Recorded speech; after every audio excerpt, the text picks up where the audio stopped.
ថ្ងៃនេះកូនខ្ញុំបាន78អាទិត្យហើយបងប្អូនហើយនិយាយទៅលឿនមែនតើណាតែតែឆ្លងតលេថ្ងៃមុនសោះហ្នឹងឥឡូវនេះកូនបានឡើង72ខែនិយាយទៅខ្ញុំឆ្លងតលេបែបធម្មជាតិបងប្អូនហើយគីឡូគាត់ហ្នឹងបាន3គីឡូជាងដែរកាកូនទី1ហ្នឹងបានតា2គីឡូ9ខាំទេដល់កូនទី2នេះបានឡើង3គីឡូជាងនិយាយទៅសប្បាយចិត្តណាបងប្អូនហើយឃើញកូនមានសុខភាពល្អអញ្ចឹងណាហើយនេះថារៀបចំធ្វើម្ហូបពេលល្ងាចមានអីដាក់ឲ្យគាត់គេងគាត់អត់គេងទេបងប្អូនថ្ងៃហ្នឹងនិយាយទៅតាំងពីថ្ងៃសៀលមកដល់រៀនល្ងាចបន្តិចគាត់អត់គេងសោះហ្មងគាត់ចង់ឲ្យម៉ាក់លើកពរគាត់អីអញ្ចឹងហើយបើកូនកន្លោះខ្ញុំមួយនេះវិញគឺគាត់គេងហើយគាត់មកពីសាលារៀនហត់អញ្ចឹងទៅគាត់ញ៉ាំឲ្យហើយខ្ញុំឲ្យគាត់គេង1ម៉ោងកន្លះអីអញ្ចឹងណាដាក់កូនសម្រាប់អញ្ចឹងទៅហើយក៏ឆ្លៀតមកធ្វើម្ហូបសិនតែមិនអញ្ចឹងទេថ្ងៃលិចឯងបងប្អូនអត់ទាន់ទេតែកូនកន្លោះខ្ញុំមួយទៀតភ្ញាក់ហ្នឹងគឺគាត់ឃ្លានហើយអញ្ចឹងទៅ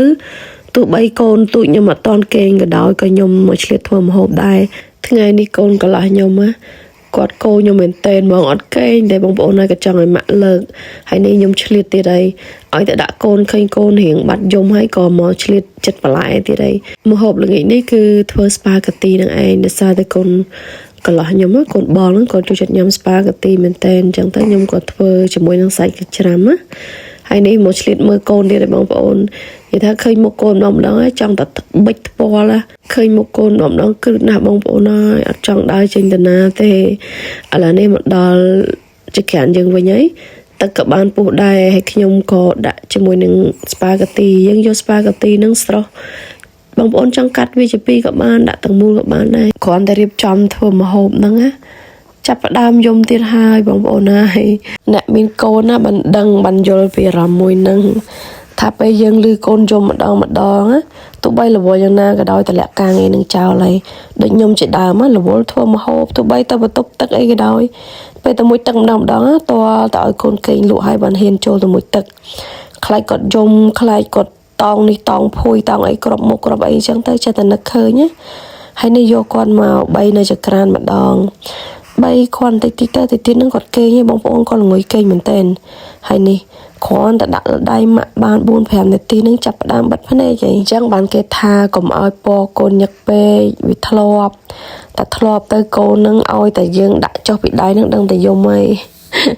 តែខ្ញុំអត់ទេបងប្អូនហើយទោះបីយំអីក៏ដោយក៏ត្រូវតែពណ៌កូនត្រូវតែអោបកូនដែរ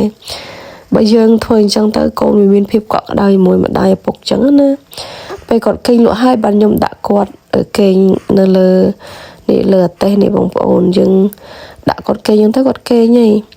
យាយទៅខ្ញុំធ្វើតែអញ្ចឹងរហូតដល់ពេលគាត់គេងហើយបានខ្ញុំយកគាត់ដាក់កន្លែងគាត់គេងណាភាគច្រើនកូនក្មេងតែយើងមួយទឹកគាត់ហើយថ្ងៃសៀលឡើងគាត់គេងយូរហើយដល់ពេលយើងទៅក្រៅអីអញ្ចឹងត្រូវកម្ដៅថ្ងៃទៅអីទៅ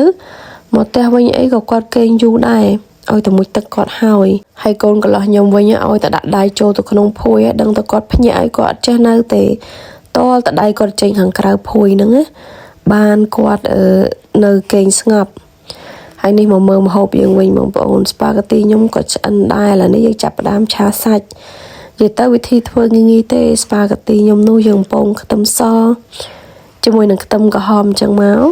បន្ទាប់មកយើងដាក់សាច់បងប្អូនសាច់នេះគឺខ្ញុំយកចេញពីទូទឹកកកប៉ុន្តែយើងទុកវានៅខាងក្រៅខ្ញុំយកវាចេញតាំងពីព្រឹកឲ្យវាច្រោះទឹកកកនឹងបានល្អសិនបន្ទាប់មកយើងយកដាក់ឆាអញ្ចឹងឯងខ្ញុំច្បល់សាច់នឹងឲ្យបែកហើយបន្ទាប់មកយើងចាក់ទឹកប៉េងប៉ោះ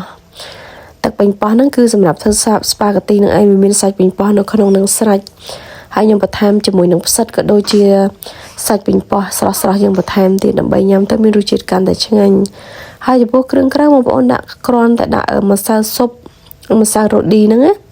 ហើយយើងដាក់ជាមួយនឹង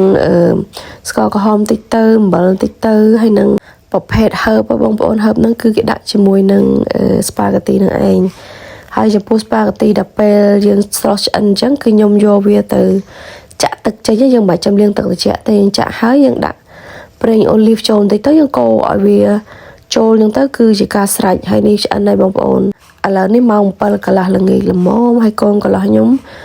ដាស់គាត់វិញ្ញាតាំងពីយូរបងប្អូនតែគាត់គេងយូរជាងហ្នឹងគឺអត់ល្អទេ